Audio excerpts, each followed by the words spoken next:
Hello folks, welcome back. Excited to have you here as we spend some time together to make some herbal remedies for skincare.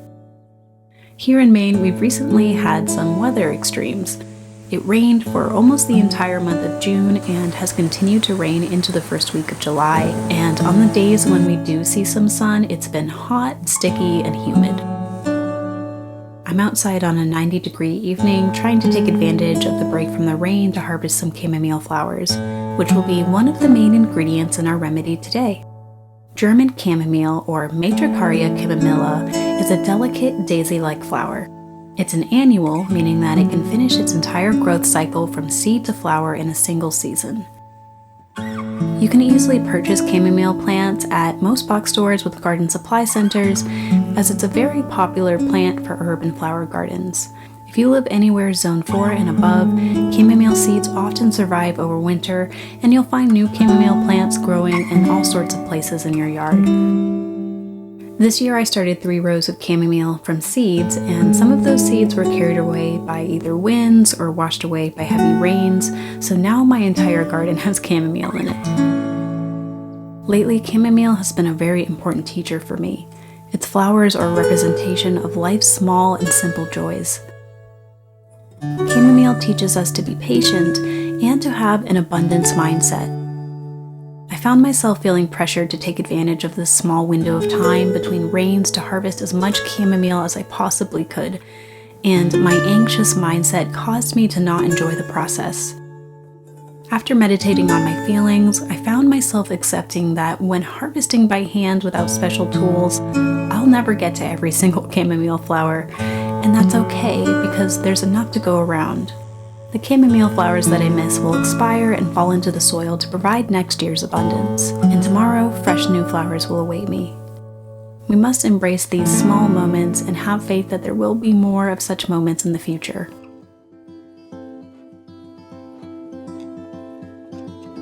This lovely little flower has been used historically and in modern day for various uses. Perhaps the most common use it's known for is making a relaxing tea that aids in sleep. It's a plant gentle enough for children, and babies with colic were often given chamomile tea to help them sleep through the night. In fact, one 1993 study claims that the use of chamomile tea eliminated colic in 57% of infants. Chamomile also contains natural bitters, which can be used to aid those with digestive problems. By aiding proper digestion, it can be used to reduce symptoms of bloating and flatulence. Chamomile is anti-inflammatory and antiseptic when used both internally and externally, making it a great herb for skin health. Now let's go make a beauty product that you can easily make for yourself at home using chamomile. So I've set up a little workstation here for us today. Normally I do make my herbal preparations either in my kitchen or in my apothecary, which is upstairs in our house. But this area has the best lighting. I really wanted to make sure that the video quality was right and that the lighting was right. So if you're not already a part of our Facebook group, the Acadian Garden and Apothecary, I definitely recommend that you follow that page. This face mask / face exfoliating scrub that I'm doing a video on today is by viewer request. So if you ever have any questions or feedback on what I should do videos on, do know that I do pay attention to those recommendations, and I am working on a series of videos that cover all of the basics to do with herbalism. Things like making tinctures, making non-alcoholic infusions with oils, vinegar, water, all of the different menstruums, and really trying to show folks that herbalism doesn't have to be complicated. This is something that you can do in your home or kitchen, and it can be a really fun and creative activity. You know, there are some basic rules around safety and preservation, but for the most part, you get to experiment and play with your herbs. So to make this face mask, you're going to need a few things. The very first thing you'll need, obviously, is your chamomile, and you'll want dried chamomile, bone dry if you can get it that dry. It's just going to make it easier to process if you're not using a food processor and you're using a mortar and pestle like I am today. And I had to step away because I forgot to bring it over here, but you're also going to want any mint that you have. Dried mint, it doesn't have to be any particular variety of mint. This one here is a mixture of chocolate mint, peppermint, spearmint, mojito mint, basically all of the mints that I have growing on the property right now. And you're also going to want some honey. Raw honey is the best. Raw honey is incredibly medicinal. It is, when you consume it, useful for folks who have allergies, especially if you're using a local honey. Raw honey also contains many of the beneficial constituents that are useful for healing the skin. So this is going to be the thickening agent in our exfoliating face scrub. The next item you're going to want is either a food processor or a mortar and pestle. Food processor is fine. What we're trying to do is take our dried ingredients, our mint and our chamomile, and break it down into a very, very fine powder, as fine as you can make it. I personally like to work with my mortar and pestle. I find that spending time with the plants and working with the herbs with my bare hands, it's a meditative experience. And it just reminds me that it's okay to slow down. Next, you're going to want a bowl of some sort. I have this cute little blue china bowl with this tiny little spoon that goes with it. And this is what I'm going to make my mixture in. Basically, all you need is something to use to mix the ingredients together. So that can be a spoon, it can be a glass stirring wand, it can be a chopstick, whatever you have available is fine. And then finally, you're going to want an airtight container to store your exfoliating face mask in. So let's get started. I'm going to try to keep this video incredibly simple because it's important to me that people find herbalism fun and an opportunity to be creative. And I personally have a hard time with following instructions when it comes to measurements. If you have a similar Achilles heel, definitely let me know in the comments below. It'd be nice to know that I'm not alone there. But I want to keep this video very simple, so I'm not going to say exactly how much I'm mixing. If you are interested in having exact measurements for making a face mask, do let me know, and I will share more specific instructions in the description of the video. But what you're going to do is take your dried chamomile, and we're going to add this to our mortar. And you're going to take your pestle and crush the chamomile flowers into a very fine powder.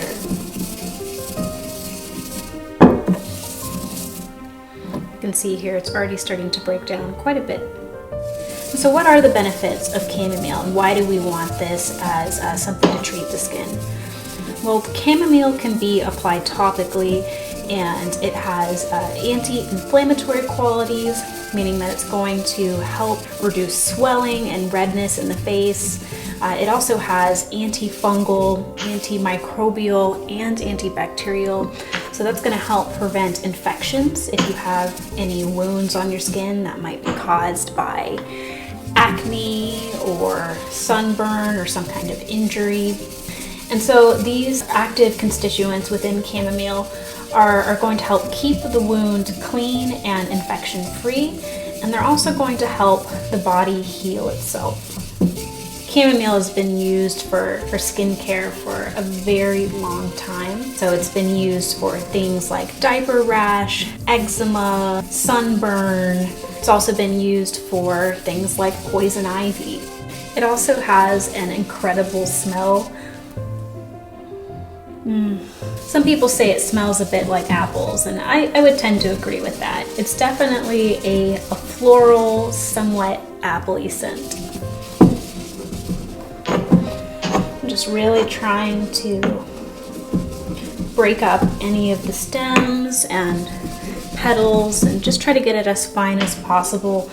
The finer you get it, the greater the surface area and the more chances of those beneficial constituents like the essential oils, helping them to penetrate the skin.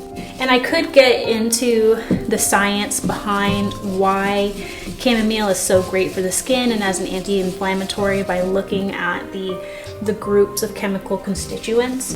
And I may do so in a later video, but I did want to keep this simple. Just know that there is a great deal of research that has gone into looking at the effectiveness of chamomile for treating different skin conditions, and they are very promising and evidence-based. All right, I'm gonna just take out that one little stem. Here is our chamomile powder. I did bring a second mortar and pestle over here, and we're just gonna transfer the ingredients to this bowl just for a moment. All right, so now we're gonna take our second ingredient, mint, and we're going to add this to our mortar.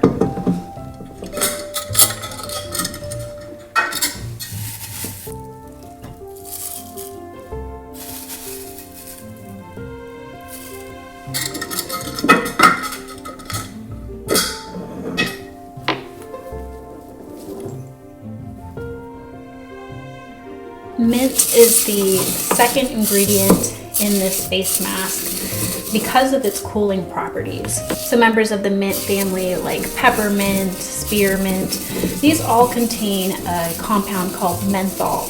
Peppermint has the strongest concentration of menthol, which is why you get that very strong minty flavor and minty aroma. But the other mints have it as well. And this chemical creates that cooling sensation when you drink it or when you apply it to the skin. So mint, like chamomile, is anti-inflammatory. One thing I like about this exfoliating mask is when I put it on my face, the mint sensation, the cooling sensation of the mint isn't always obvious until I actually wash it off. And then it just feels incredible on my skin. It feels like you step outside and it's like there's a nice cool breeze on your face, which can just be amazing when you've just had these long, hot, humid days. And as you can see, this process would probably go a lot faster if I was using a food processor, but it's just nice to spend a bit of time with these plants, take a moment to slow down and just really enjoy the process.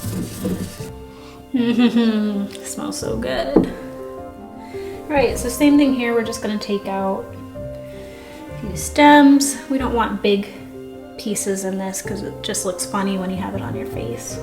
All right, so there's our mint, and I might do a little bit more. We have a powdered form of both our mint and chamomile, and we're ready for the third and final ingredient, which is our raw honey. So what I'm gonna do here is open this up. This big jar of honey I bought this, I wanna say, more than a year ago at this point. And it's lasted me quite a while, and I use it for everything from making face masks or making skin products to using it in my teas. It's just great to have around. Sometimes if I don't have any herbs, like I ran out of herbs this winter, I used just honey to scrub and exfoliate my face. And the great thing about honey is it's incredibly exfoliating, especially if you're using raw honey. It will still have those crystals in it. Honey is also just historically incredibly good for your skin. It has healing properties. It softens the skin. It's anti-inflammatory, antibacterial, antimicrobial. One of the reasons it's antibacterial and antimicrobial is just because of the high sugar content, which is one of the reasons this is such a great mixture to use for beauty products, is that sugar in the honey is going to help preserve your beauty product for longer. So what we're gonna do, now that I'm done playing with the honey, we're gonna add our powder to this bowl and we're going to mix it with the honey.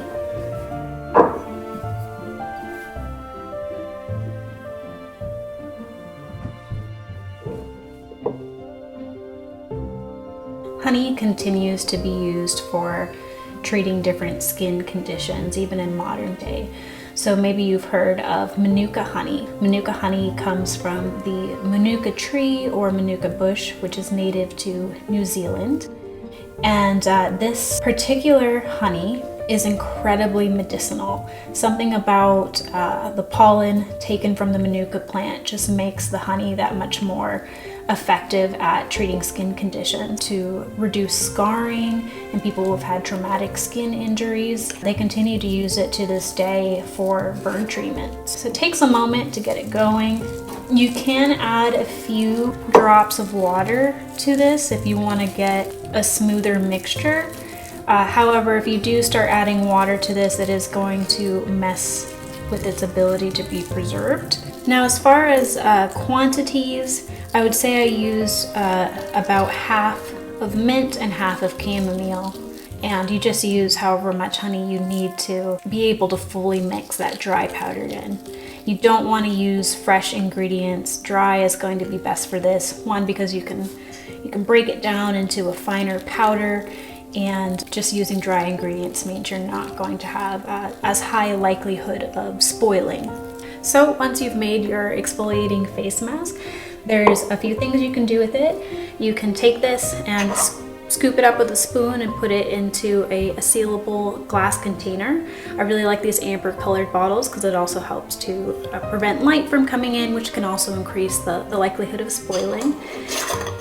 And if you store this in your fridge, this will easily last you a month. If you store it in a freezer, I'd say it would almost last you indefinitely. So those are kind of your options for long-term storage. You can also just make what you need as you need it. And you know, I like to make usually a smaller batch than this and just mix it straight in this bowl, and then bring my little bowl into the shower or the tub with me. And then I just apply the face mask evenly to clean skin, let it sit for anywhere between 15 minutes to an hour, and then I just wash it off, and my face always feels so much more cool and soft, and the redness and swelling usually goes down a bit as well. Now you can also make it a little bit easier for yourself and pre-mix some of the ingredients. So I like to use these old spice jars and fill them with either herbal tea mixes to give as gifts to folks, or I can also fill this with my chamomile and mint mix. Anytime I'm ready to make up a quick batch of face mask, just add some honey to a bowl, add some of your powder, and you're good to go. Just saves you one extra step. So I would like at some point to start selling some of these very simple beauty formulas in the future. What I love about this is it's natural ingredients, nothing that you can't easily grow or source yourself locally. There's no artificial preservatives, no artificial dyes or fragrances, none of that stuff that we see in skin products today that can cause irritation for people with eczema or allergy problems. I find more and more as time goes on that I can't use a lot of the drugstore beauty products or skin products anymore. Well, I hope you enjoyed this video. If you did find it helpful, please show your support by hitting the like button down below and subscribing to the channel. Thank you so much for watching, and I will see you in the next video. Bye.